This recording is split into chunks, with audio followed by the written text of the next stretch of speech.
Papakuha ko dun sa So, bumili na kami. Ayan, ayan siya. Galing kami dyan.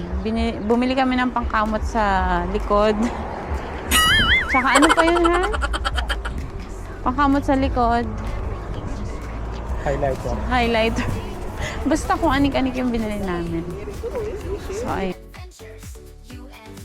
Hi guys! Welcome to my vlog. So, ngayong araw ay gagala tayo malapit sa lugar namin. Kami nga pala ay nandito na sa Spain. So, hanapin natin yung school na free daw na mag-aral ng Spanish language. So, let's go!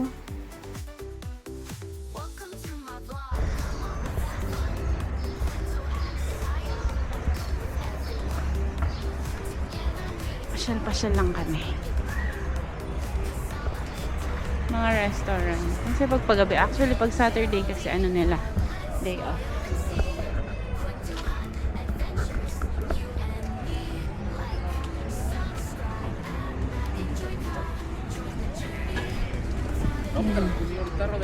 Diba? Ang maganda talaga dito, marami silang halaman, maraming mga halaman. Yun ang pagkakaiba ng Middle East. Actually, may halaman naman sa Middle East, pero hindi kasing dami ng halaman dito. Yun ang nakaka-overwhelm. Tapos, alam mo ba kung dun sa side pa, kasi ibang side kami pumunta, dun sa kabilang side, merong bundok pa. Oh, hahanapin namin. Kasi hinahanap niya yung school na pwedeng tawag dito, mag-aral ng Spanish. Kanina ko pa sinasabi, mag-aral lang Spanish na free. So, tatawid tayo kahit hindi sa pedestrian line. Mapasaway no? Ayan. Makikita, ay!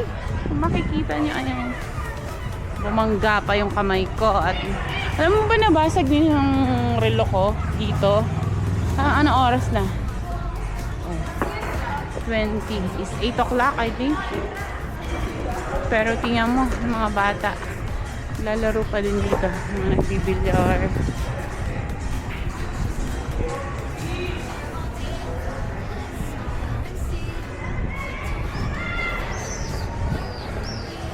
Mga ibon.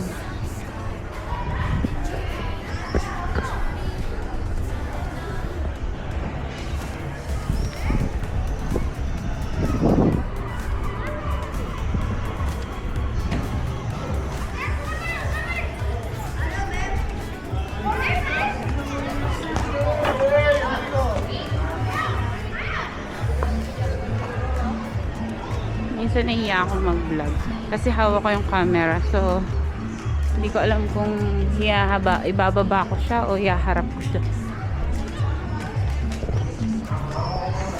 diba? Kahit saan dito may may mga party dito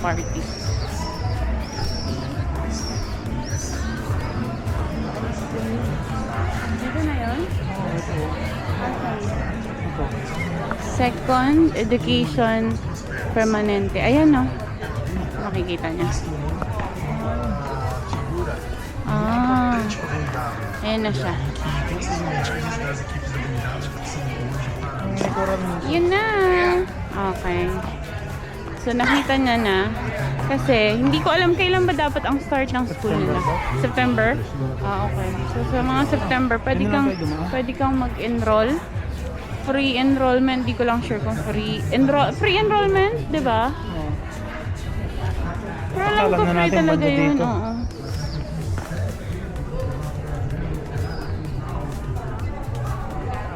Yun na yun eh. Ito yung nakita ko. Parang restaurant din. Ay, hindi. Restaurant ka na dadaan. So, babalik kami. Kasi yung daanan dun sa side, restaurant na pala siya.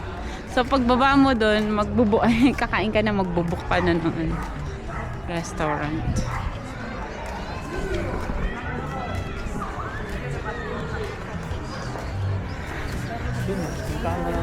Lakad-lakad lang. Kanina niya pa inaano kasi kanina may parang nagpapatugtog ng mga Pilipino. Sabi niya, Pilipino yung kumakanta. Pag hindi lang Pilipino yun, hindi ko lang alam sa'yo. Palagay mo, Pilipino yan? May event dun sa may tabi ng Actually, hindi pa kami pumunta dun sa dagat. Kasi sabi ko dun kami pupunta eh. Hindi ko alam kung saan niya ako dinala. Makikita niya, ang ganda pa naman nung tanawin.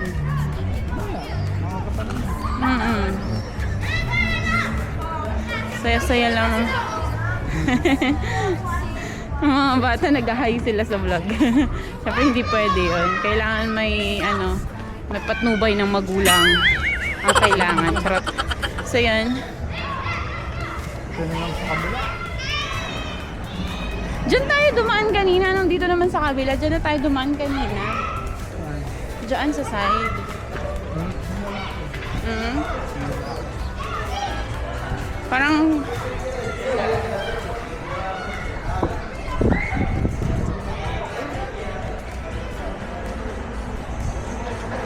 Parang may gusto ko sabihin pero hindi ko masabi.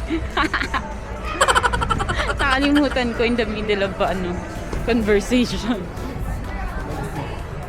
Oh, babalik na kami.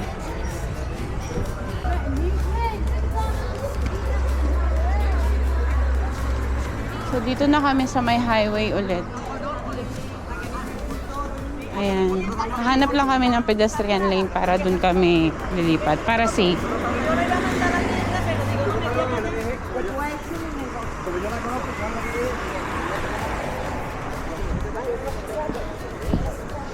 Naririnig nyo ba? Ganon kabilis sila magsalita. So mapapaha? Kahit na marunong ka ng Spanish, mapapaha ka na lang din. Oo, nakikita nyo, ang ganda. Yung for the first time talaga namin nakita to, napakaganda talaga ng lugar nila. Alam mo yung parang Baguio version natin. Ganun. Tapos may bike lane din dito, alam mo na. Ang pinakasikat dito is yung, anong tawag dyan sa Spanish, Han? Yung scooter na ganyan? Patinete. Yan ang tawag nila. Patinete. Mga bata dito halos may ganyan. Tapos, kung wala ka naman din car, kasi may iba dito na trabaho na hindi dinadaanan ng bus, patinete ka lang, which is yung scooter. Bibili ka lang din. Ayan. Pupunta tayo sa dagat? Sure. Maglalakad kami sa dagat. Di ka ba nauuhaw? Sana bumili tayo ng pagkain mo? Ay, ihi ka? May CR dun, di ba? Meron? Gusto mo uwi tayo? Umuwi na yung abot na. Paano naiihi ka? Mamaya kaya ko pa. Kaya mo pa. Alam ko may CR dun sa side. Ayan. The Bruno. Sabi nyo ito, di ba? Sa kabila yung shop. Kurento. Sabi ko sa'yo napasan na natin yun eh. The Q Wine Bar. Ayun G1. G ba? Hindi ko na makita eh. Saan yung bubuksan yun? Hindi ko alam. Eto, anuhin mo lang siya. Puntahan mo lang. Anong tawag dito? Diretsuhin mo lang, dagat na. Ayan no, ang daming playground ng mga bata. So yung mga bata talaga dito is masaya. Hindi katulad sa ibang lugar na puro mobile, ganun. Dito talaga, nasa park sila pag ganitong oras, pasyal-pasyal. Ayan no.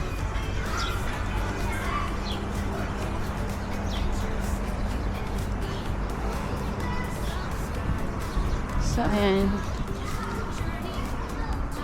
Oo, nandito naman yung violet na halaman. Ay, isa lang. Mahal siguro yan. Parang gusto ko magtanim. Charot. Masyadong tinatanong. Ganda, oh. Alam mo yun? Pasyal-pasyal. Tingnan mo naman, no? Parang forest na. Parang forest, diba? Nakikita nyo ba?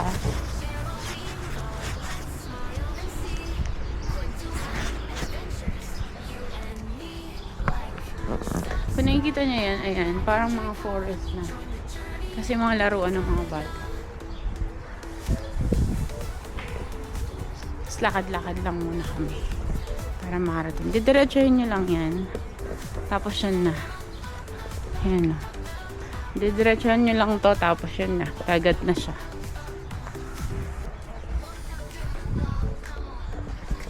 So yung asawa kong mahiyain. Mag-hi ka daw. Hello. Hola, ¿qué tal? Alam mo yun, dito nakakalito kasi ang how are you is como estas, diba? Kung sa normal, sa school daw. Tapos kahapon sa grocery, sabi sa akin ng cashier, ang sabi niya, "¿Qué tal?" Hala, di nag-stop ako, nag-isip muna ako. Tapos siguro na nakita niyang nag-stop ako, inaano ko kung ano iaano ko. Muy bien, sabi niya. Siya na rin mismo na. Tapos sabi ko, muy bien is very good, diba? Pwede din daw yung bien din. So nakakalito pag di mo mo nyo muna yung stoplight. Biglang nag-red silang lahat. Ang ganda lang tingnan. Nakikita nyo ba? Ganda ng ano nila. Ayun nga, mabalik tayo sa chinichika ko. Dito kahit mga may-ari ng grocery kasi minsan mga Chinese ganun. Tapos ang salita din nila is hindi sila nag-English. Hindi sila talaga marunong. Hininaan ko yung salita ko kasi may dalawang matandang nadaanan kami. Hindi sila nag-English. Pure Spanish talaga sila. Hindi sila mag-a-adapt sa inyo. Dapat kayo ang mag-adapt sa kanila. Kasi pag tayo, di ba, sa mga Middle East, nag-English sila. So hindi mo sila, hindi ka nahihirapan makipag-conversation. Dito, ngangers. Look, ganda ng place.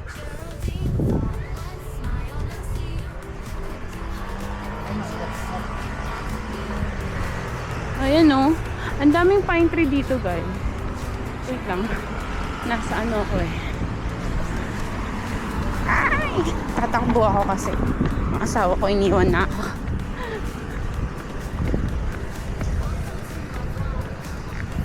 Ang daming pine tree dito. Tapos kahit saan, may upuan na ganyan. Yung pwede kang umupo lang at magpahinga. Look! Ang gandang picturean, di ba? Oh. Nakikita nyo ba yan? Bakanting lote! Kung anong nakikita mo sa paligid mo, charot. Yan ay akin. Sabay ganun eh. Ang dami pang bakanting lote dito kung sinong gusto bumili ng bakanting lote dyan. Sampagita ba yan? Ang mga sampagita eh. No?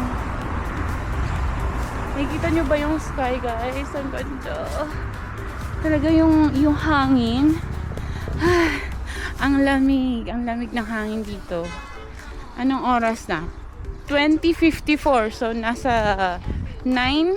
Magte-10 na, no? Magna 9?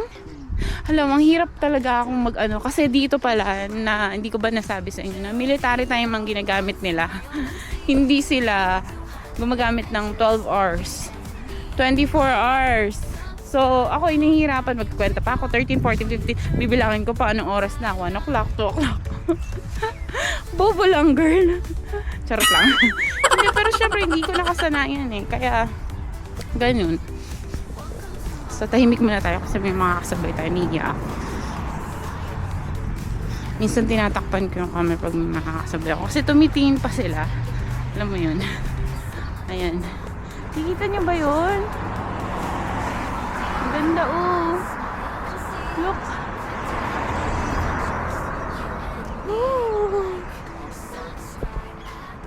Ganda ng paligid. Parang mga angkala ng barko yan eh. Alam mo yung parang kamuting kahoy na inaano to. Charot. Charis lang, charis. Ito yung flowers na flowers. Kita niyo ang ganda diba? Dati siguro may tubig. Dati lang. Oo nga no, mukhang siguro nga. Kasi itsura ni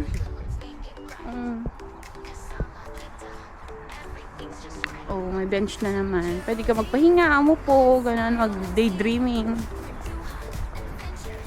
Ang daldal ko.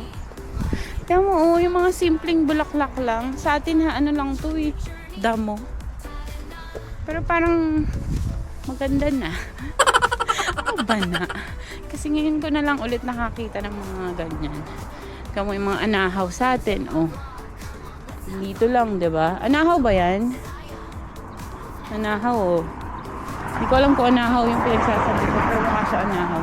Ito naman parang sampagita. Pero medyo malalaki lang ang kanyang Ito, alam nyo ba to? Diba? Ang daming bulaklak dito, pero mga damo lang yan sa kanila. Damo lang din naman sa atin, pero para sa akin bulaklak na. Charot.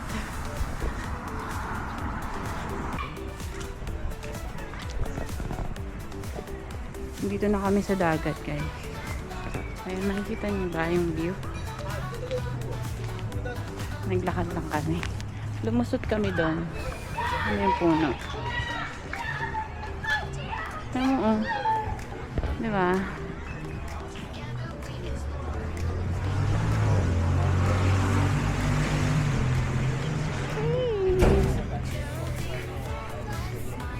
Ayan. Nung last week, nag-barbecue kami dito sa dagat. Di ko tinutok ha sa mga ano kasi may mga tao. Pero dito tayo sa kabila para makita. Ayan oh. Ayan oh. Makikita nyo ba? Ganda oh. Diba? Tapos mga naglalaro. Ano lang sila oh. Pwede rin, baba tayo. Saan tayo bababa? Ay, bababa pala tayo sa hagdan. Talagang tatalon pa ako. Tingnan mo naman, layo ng talunan. Ay, dito oh, pwede na dito. Ayun, oh, pwede na. Hihi. Pwede na. Ganda, diba?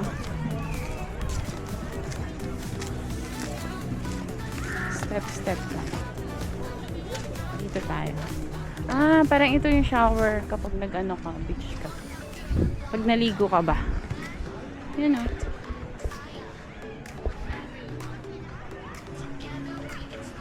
Ang ganda guys. Look.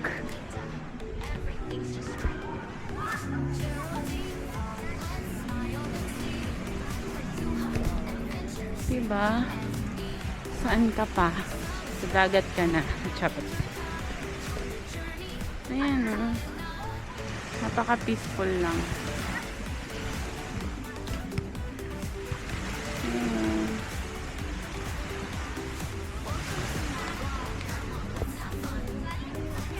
Lakad kami. Papunta doon. Ano ba ito?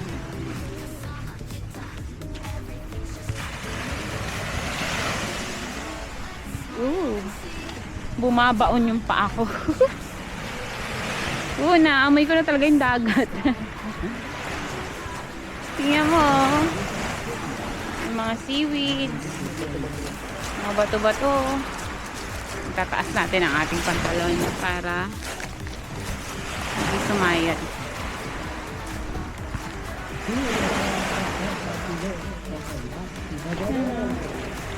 Yung mga nagbibideo ko naglalaro dito. Ganda oh. Makikita nyo ba yan? Yung bundok. Siyempre ang dagat.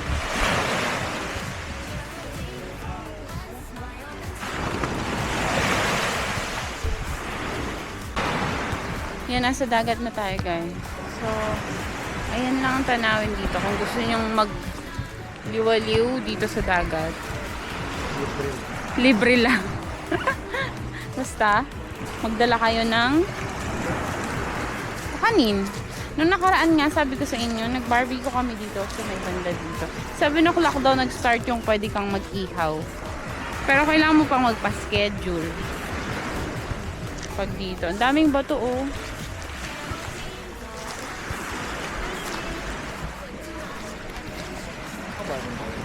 Ha? Hindi. Ayan. Mayroon din parang lifeguard ata yan. Yung lifeguard something. Yung titingin kung may mga ano malulunod or ganun. Pag masyadong madaming tao na nandito sa dagat. Pero sabi nila pag summer daw, ang dami naliligo dito. Talagang mga naka-ano pa, naka-bikini. Pero ngayon wala masyado kasi malamig pa talaga yung panahon. Yung hangin, malamig.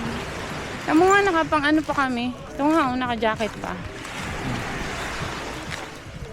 So, yun lang guys. Thank you for watching. Sana nag-enjoy kayo sa aming vlog.